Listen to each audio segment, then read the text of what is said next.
Hello, કેમ છો?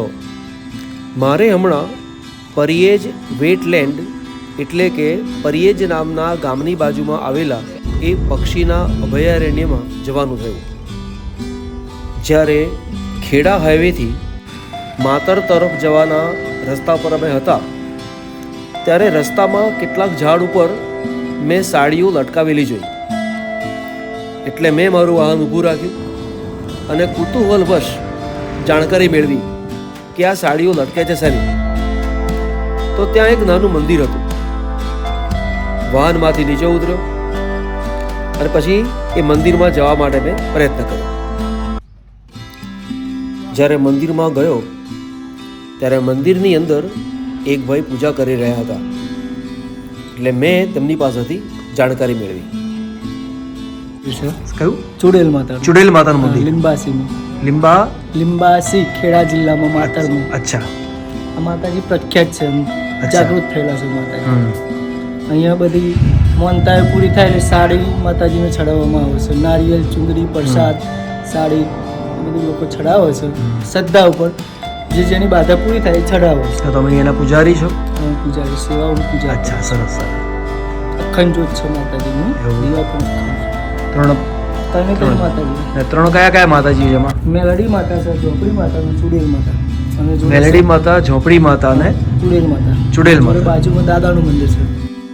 તેમણે જે દાદાનું મંદિર છે તેવું કહ્યું, એ હકીકતમાં તે જે મંદિર છે એ નાગ દેવતાનું મંદિર છે. અંદર નાગ દેવતાનો ફોટો, મૂર્તિ અને બાજુમાં હનુમાનજીનો ફોટો પણ રાખેલો છે.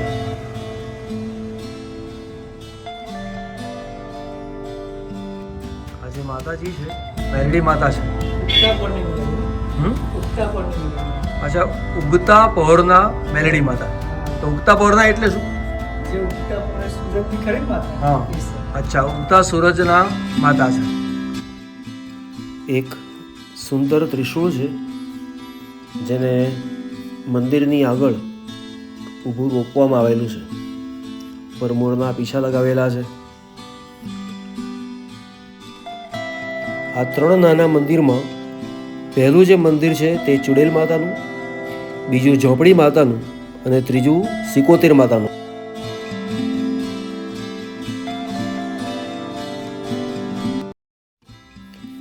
મંદિરના અંદરના ભાગમાં પણ ઘણી બધી સાડીઓ લટકાવેલી છે.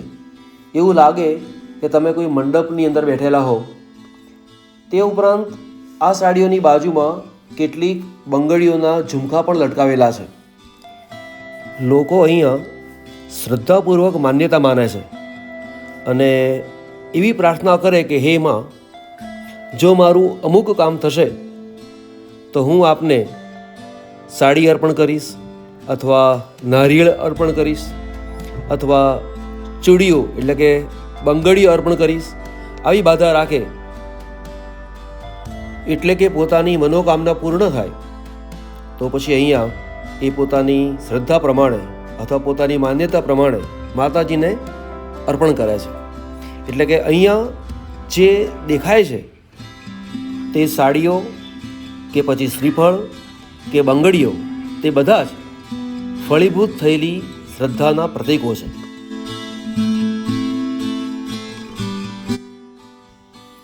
અત્યારે ત્રણેક ભક્તો આવેલા છે. ચાલો આપણે એમને પૂછીએ કે એ મંદિરમાં આવેલા છે તો તેમની શ્રદ્ધા શું છે. મેલડી માતાનું, પછી જોગણી માતા. અજાણ્યા જ છો? પહેલી વાર જ આવો છો? અચ્છા, હું પહેલી વાર જ આવ્યો છું. તો શું શ્રદ્ધા શું છે આની? આ સાડીઓ ચડાવવા છે બધા? હા, કામ થયું હોય તો કરી જાય. ઈચ્છા જેની પૂરી થઈ હોય, છોકરાની બાધા રાખી હોય, છોકરા બહુ સરસ.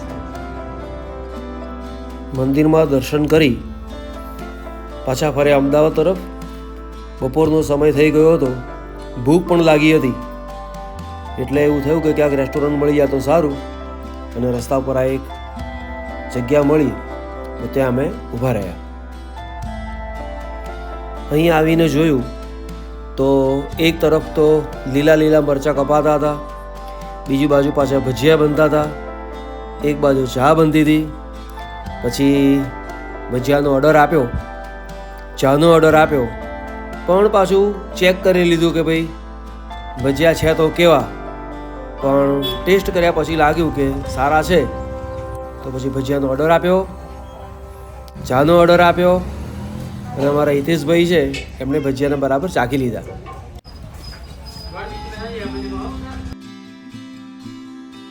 કેવા છે? સારા છે.